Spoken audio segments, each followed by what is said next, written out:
Hello friends. आज के video में बात करेंगे हम पारस डिफेंस के बारे में। यहाँ पे काफ़ी बड़ी खबर निकल के आ रही है जिसका मुझे लगता है कि काफ़ी पॉजिटिव इम्पैक्ट आपको स्टॉक पे पड़ता हुआ नज़र आएगा। और शॉर्ट टर्म और लॉन्ग रन पे दोनों पे आपको इसका काफ़ी तगड़ा इम्पैक्ट जो है पड़ते हुए नज़र आएगा। तो ऐसी क्या खबर है ये डिस्कस करेंगे। फिर बात करेंगे एच सी एल टेक के बारे में।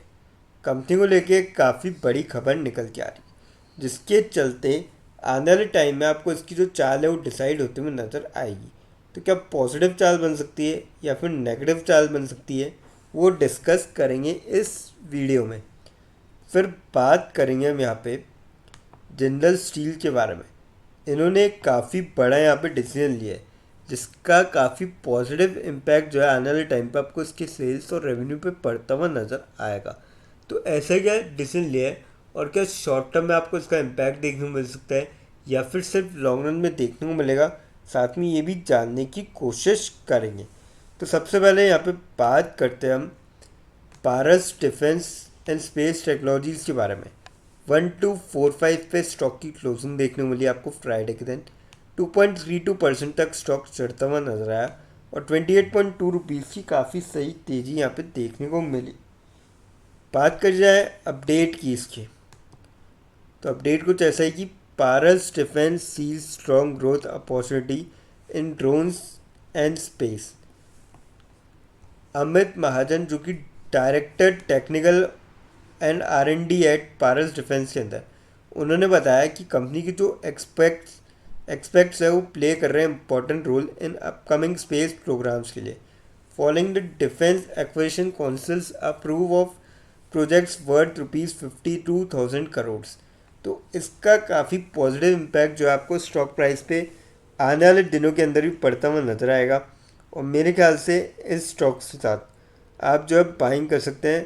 कंपनी फंडामेंटली काफ़ी स्ट्रॉन्ग है, लगातार ग्रो भी कर रही है और ऐसे में आने वाले टाइम में आपको तगड़े यहाँ पर रिटर्न देखने को मिल सकते हैं। पर अगर मैं शॉर्ट टर्म की बात करूँ, जैसे कि अगर ईयर टू डेट, तो 82% तक स्टॉक जो है चढ़ चुका है। तो यहाँ पे शॉर्ट टर्म में हो सकता है कि थोड़ा बहुत आपको जो है स्टॉक में कंसोलिडेशन देखने को मिले, क्योंकि आप समझ सकते हो 6 सवा 6 महीने का भी टाइम बीता है और उसके अंदर 82% काफ़ी बड़ी बात होती है। तो ऑब्वियसली बात है कि अब यहाँ पे थोड़ा बहुत अगर कंसोलिडेट होता है शॉर्ट टर्म में तो कोई ज़्यादा बड़ी बात रहेगी नहीं। पर अगर कोई यहाँ पे लॉन्ग टर्म के पॉइंट ऑफ व्यू से देख रहा है तो डेफिनेटली वो जा सकता है। कंपनी फंडामेंटली काफ़ी स्ट्रॉन्ग है, लगातार ग्रो भी कर रही है और ऐसे में आने वाले टाइम में जो इसके रिटर्न है, अगर हम बीते 5 सालों की बात करें 405% के, तो वैसे ही कुछ आपको आने वाले टाइम में भी रिटर्न देखने को मिल सकते हैं। तो आप जा सकते हैं। अब बात करते हैं यहाँ पे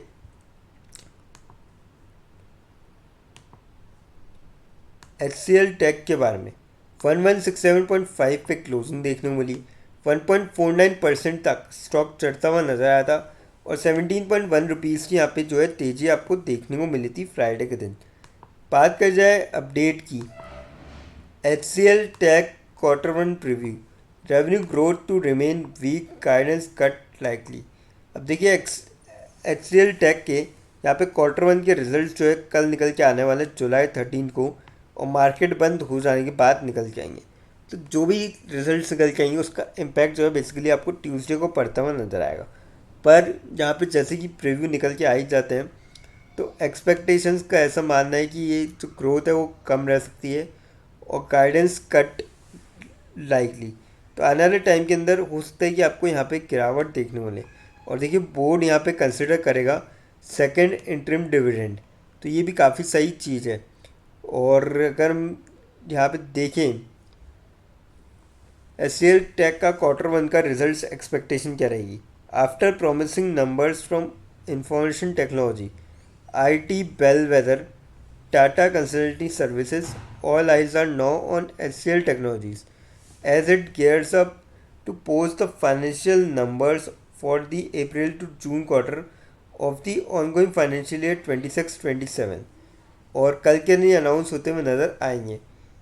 और अगर हम यहाँ पे देखें the IT sector has been bogged down this year amid worries of AI-led deflations, slower conversion of TCB to revenue and growing macro weakness, thus making the sector the worst performing index so far this year. Index has lost 28% year to date. 28% तक देखिए index में ही गिरावट देखने को मिली है। Year to date अगर मैं बात करूं तो इसमें 28.5% की लगभग गिरावट है। तो लगभग इसके अंदर और इंडेक्स के अंदर सेम सी ही गिरावट है। और कुछ जो ये क्वार्टर है कुछ ये भी वीक होता हुआ नज़र आ रहा है। तो ऐसे में अभी जो है इसको शॉर्ट टर्म के लिए अवॉइड करा जा सकता है। बाकी अगर कोई लॉन्ग टर्म के लिए देख रहा है तो यहाँ पे अगर और गिरावट होती है इस लेवल पे भी आप इस स्टॉक को खरीद सकते हैं। बीते 5 सालों में 16.17% के काफ़ी ठीक ठाक रिटर्न है और काफ़ी आपको मतलब ठीक ठाक से ही रिटर्न आगे भी आने वाले टाइम पे देखने को मिल सकते हैं। तो मेरे ख्याल से इस स्टॉक को जो है लिया जा सकता है और वेट करना पड़ेगा। देखिए बेसिकली बात ये, जब तक एआई को लेके काफ़ी ज़्यादा मतलब चीज़ें क्लियर नहीं हो जाती, क्योंकि एआई अभी भी डेवलपिंग फेज़ में है और जो जितना ज़्यादा एआई का यूज़ ले रहा है वो उतना ही आगे बढ़ रहा है। तो ऐसे में एआई कितनी अच्छे से अडॉप्ट करती है कंपनी और कहाँ कहाँ पे जा सकती है, फिर इसकी रीच और सारी चीज़ें होगी, तो उस पर काफ़ी चीज़ें चाल डिपेंड करेगी। तो मैं तो कहूँगा कि शॉर्ट टर्म में अवॉइड करा जा सकता है। बाकी लॉन्ग टर्म में अगर कोई लेना चाह रहा है तो अगर यहाँ से और गिरावट होती है तो उसका फ़ायदा उठा सकते हैं। अब बात करते हैं यहाँ पे जिंदल स्टील के बारे में। 1052.1 पे क्लोजिंग देखने को मिली। 2.17% तक स्टॉक चढ़ता हुआ नज़र आया और 22.3 रुपीज़ की काफ़ी सही यहाँ पे तेज़ी देखने को मिलती स्टॉक के अंदर। बात करी जाए अपडेट की इसके, तो अपडेट को जैसा है कि Naveen Jindal group plans ₹70,000 investment in steel, nuclear and solar projects. तो काफ़ी बड़े अमाउंट का जो है ये इन्वेस्टमेंट करने जा रहे हैं और ये जो इन्वेस्टमेंट होगा ये expected to create over 11,000 direct jobs while boosting Jharkhand manufacturing ecosystem and clean energy capacity. तो ये काफ़ी शानदार चीज़ है और काफ़ी बड़ा अमाउंट भी जो है इन्वेस्ट कर रहे हैं, तो इसका कहीं ना कहीं आपको रिटर्न भी तगड़े देखने को मिलेंगे। इस स्टॉक में भी अगर मैं ईयर टू डेट बात करूँ रिटर्न की, 1.5% के आसपास नेगेटिव रिटर्न है। तो मैं तो कहूँगा कि जो ऊपर देखिए 1306 का हाई मारा था और 1052 पे स्टॉक चल रहा है, तो लगभग 250 रुपये की जो गिरावट है इसका फ़ायदा उठा सकते हैं ऊपर से और नीचे के लेवल पे। तो आप देख सकते हैं। लेकिन फ्रेंड्स यहाँ पे कोई भी इन्वेस्टमेंट करने से पहले फाइनेंशियल एडवाइज़र से कंसल्ट करें या खुद की रिसर्च करें, क्योंकि ये वीडियो नॉलेज के पर्पज़ के लिए, इन्वेस्टमेंट के लिए नहीं। दोस्तों अगर वीडियो अच्छी लगी हो तो चैनल को लाइक और सब्सक्राइब ज़रूर करें ताकि आने वाले टाइम में आपको जो है और भी ऐसे अपडेट्स मिलते रहें। थैंक यू दोस्तों।